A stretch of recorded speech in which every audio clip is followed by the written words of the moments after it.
Hello, it's 9 p.m. in RTD. It's time to English New Edition. For tonight headlines, we have the opening of the 33 round summit of the African Union in Niamey. For the international scene, the ruling party, the major winners of the municipal election is in Togo. Welcome to our newsroom. The 33 round summit of the African head state and government opened this morning at the Palais de Congrès in Niamey in the presence of many African leaders, including the president of Djibouti, His Excellency Ismail Omar Guelleh. The proceedings of this summit are led by the host president, Mr. Mahamadou Issoufou, and chaired by the current chairpersons of the African Union, Egyptian President Abdel Fattah al-Sisi, with the participation of the chairpersons of the African Union Commissioners, Mr. Moussa Faki. The main agenda of the summit is to entry into the forces of the African continent free trade area, the main consequence of which is the definitive liftings of taxes and other customs duties on any product African market in all the market of the black continent. This summit will therefore essentially serve as a relay to the collectives and media clubiousness and that African leaders will bring to the entry into the forces of the continental free trade area, which equate to the establishment of an African common market.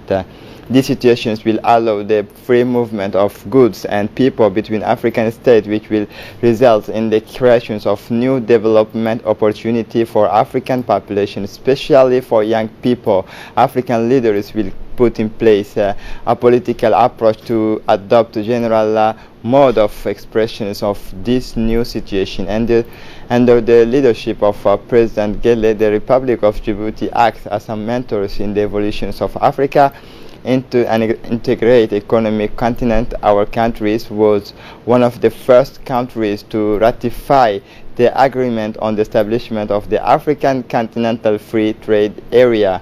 An important delegation is composed of, among others, of the Minister of Foreign Affairs Mahmoud Ali Yusuf, the Minister of Commerce Hassan Muhammad Arbahim, the Ambassador of Djibouti to Ethiopia, and the African Union Mr. Mohammed Idris Farah take part in this summit alongside the Djiboutian head of state.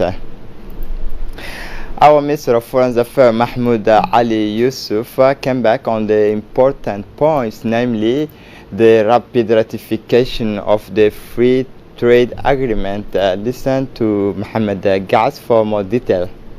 12e sommet de l'Union africaine qui se After the solemn opening of the African Union Summit in Niamey, the leaders held a meeting where the President of the Republic delivered an important speech on the implementation of the free trade area. Our Minister of Foreign Affairs, Mahmoud Ali Yusuf, came back on the important point, namely the ratification of the free trade agreement by Djibouti and the economic benefit for Djibouti and generally for Africa, the implementation of the free trade area signed by the 54 countries according to the minister, and which will be effective next year in 2020. The minister also returned to the various meetings that the president had and will have on the sidelines of the Niamey summit. Several files were treated during this summit, namely the reform of the African Union, the financing of the Peace Fund, and also the candidacy to the United Nations Security Council. 12th Summit of the African Union is essentially consacrated to African Continental Free Trade Area, African Union Commission. The main agenda of the summit is the entry into force of the African Continental Free Trade Area, the main consequences of which is the definitive lifting of the taxes and the customs duties on any product. African market in all the markets of the Black Continent. The head of state of the African countries launched finally and officially this great event. On the eve of the summit of African Union in Niamey, the president of Niger's host of the summit, Mr. Mahamadou Issoufou, last evening offered a gala dinner to African leaders and official guests present in Niamey. The president of the Republic of Djibouti, His Excellency Ismail Omar Guelleh, took part in the gala dinner of his peers, including Egyptian President along of the African Union President of Chad, Mr. Idriss Deby, and many other heads of state. Representatives of the United Nations system, including the executive directors of the FNAP, were all present at the gala dinners, embellished with the exceptional entertainment, folk and musical Nigers with unexpected performance on the great singer Yusuf Noor, who electrified the rooms with his tubes, resumed at the chorus after the audience. In addition, the dinner was an opportunity to present a fashion show of the great African designers from different continents. Finally, the Academy of Laughter present a humorous show.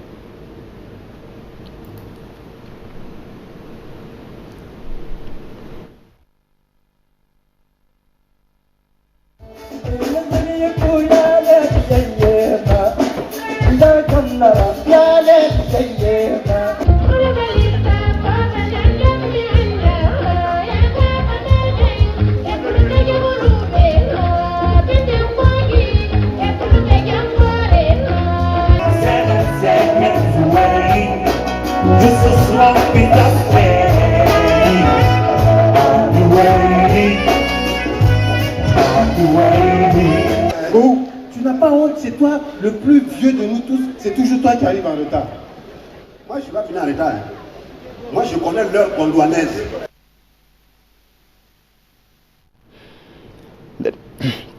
The Republic of Djibouti welcomed the agreement reached between the Transitional Military Councils and the Liberations of the Change Forces Alliance on the sharing of power during the transitional period in Sudan, an important agreement that is a fundamental step towards securing peace and stability and fulfilling the aspirations of Sudanese brotherly people for democracy, development and peace. The Republic of Djibouti expresses its satisfaction with the constructive effort made by the African Union and Ethiopia to reconcile the Sudanese people.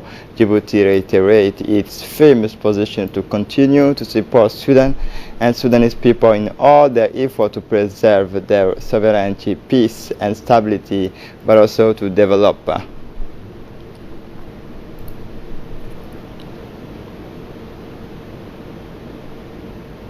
The Prime Minister Abdul Qadir Kamil Mohammed has received the farewell visit of Ms. Janabu Maunde, UNICEF representative in Djibouti.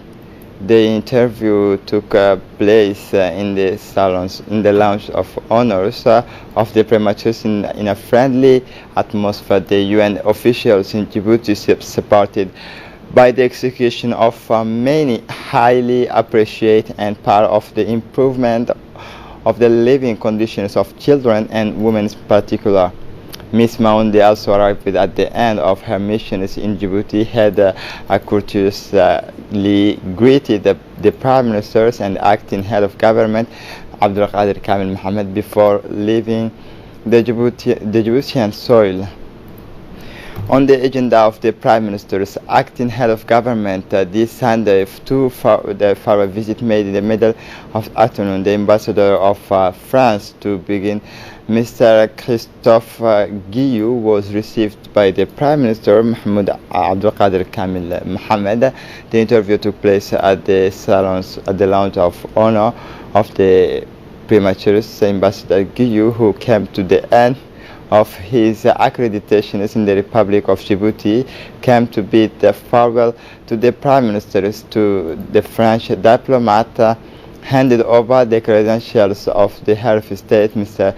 Ismail Omar Guelleh, on January 2016. Previously, he had served as Consul General in Boston and the Director of the Peace, Democracy Human Rights at the International Organizations of the Francophonie. He will leave the Djiboutian soil on July 27th to Yaoundé, Cameroon, which will be his next place of affections. The Minister of Interior, Mr. Moumin Ahmed Sheikh, has received the farewell visit of Ms. Janabu Maunde, UNICEF representative in Djibouti. The interview took place in a friendly atmosphere. The UN officials have supported. The executive also arrived at the end of her mission in Djibouti, had courteously greeted the Minister of Interior Moumin Ahmed Sheikh before leaving the Djiboutian soil.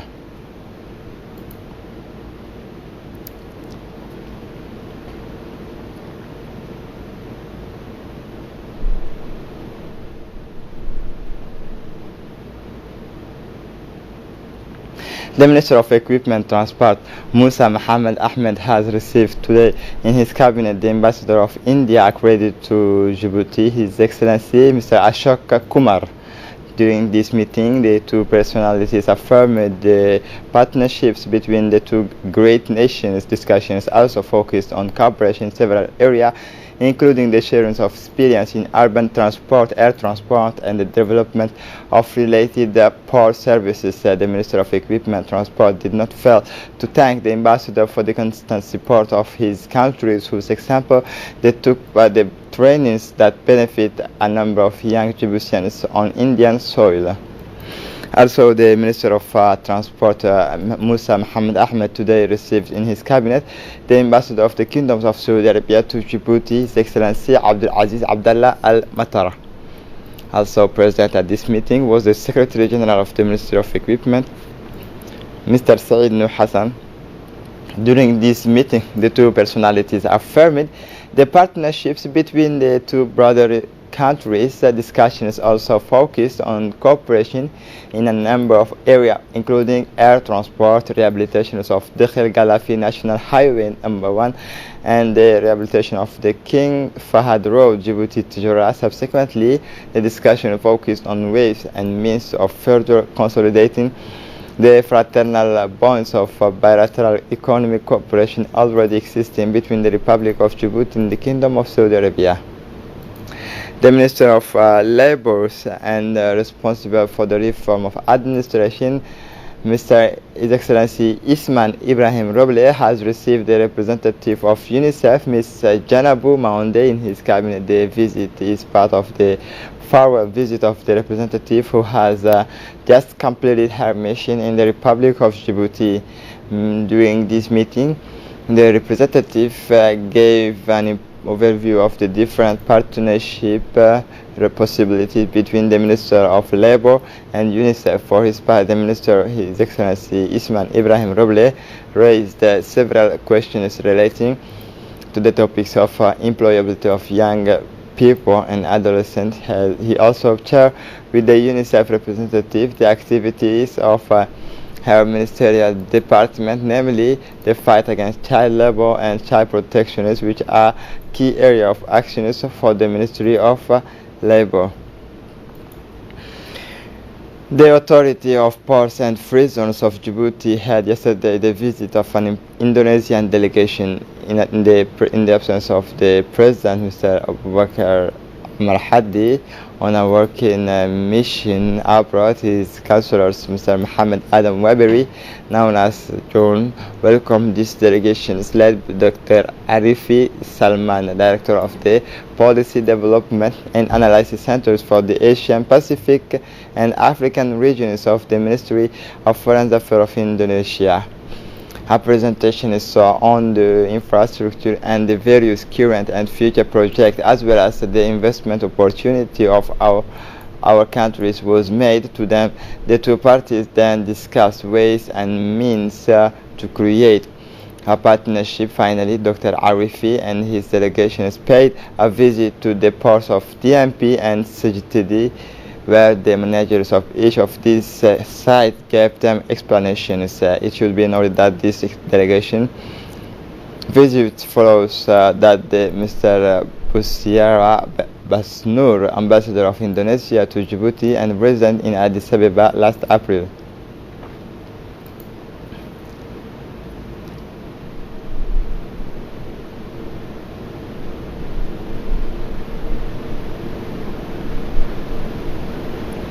The Urology and Andrology Department at General Peltier Hospital performs every day as a real technical feat in the surgical management of kidney tumor.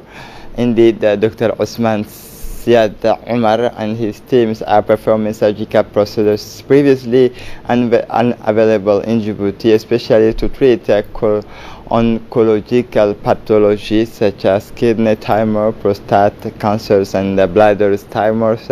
It is therefore a question of heavy surgical intervention which requires a great preparation and an important mobilization of the advanced resources in the other sides to benefit from these types of specialty interventions. The innovation are part of the promotional policy pursued by the Ministry of Health.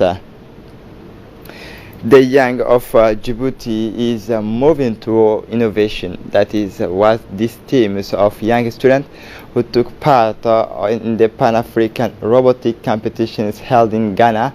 These young teams composed of 2 engineer teams ranked second and 3 rounds of these Pan-African robotic competitions, with this year's the participations of the 21 African countries and 1 American team. A team from the Entrepreneurship Center is headed by General Manager Miss Ubah Malo, and her leaders have repelled well the young talent and accompanying Ghana. It should be noted that this tournament, which brought together intermediate, secondary, and university robotic teams, focused on the scientific and technical challenges relevant to sustainable development in Africa. Since their arrivals in July, the first members of the Djibouti delegations have been visiting and meetings at a fast pace. The origins of these exchanges is to be found the strategic framework of decentralized cooperation adopted by the Departmental Assembly in October 2019. The potential area of this cooperation revolved around culture, sport, youth, and transport, air and sea. To this end, visit the sites such as the Zugmone, the exchanges with communes of demonstrate a desire to lay the foundations for sustainable and operational cooperation. Nearly 18 people took part in this conference, enlightened to university testimonial, which allow it to better measure the President Umar Hussein Umar. By pooling forces, we can move forward. A nice way to summarize this cooperation in the makings. Ali Ahmed Aden passed away. It is with great sadness, with great emotions, and that we learned of the death of a family man, Ali Ahmed Aden, head of the ONIAD services, this morning at Beltia Hospital. Ali Ahmed Aden, born in Djibouti in 1981. The deceased left behind him a widow and 2 girls. Now that we are wholeheartedly with you, and the whole media family shares with you the sad and painful landslide. Inna lillahi wa inna ilayhi raji'un. For the international scene, Togo's ruling parties largely won the June 13th municipal elections, removing more than 60% of municipal council seats in 114 municipalities across the countries, according to provisional results released Friday night by the Independent National Electoral Commission. The Union for the Republic, which has done well in several municipalities in the north of the countries, won 895 and thousands municipal council seats. Next comes the National Alliance for Changes, the opposition's coalitions, and the Union of Change Forces, with respectively 134, 131, and 44 councillors. That's all for tonight. Thanks for watching us.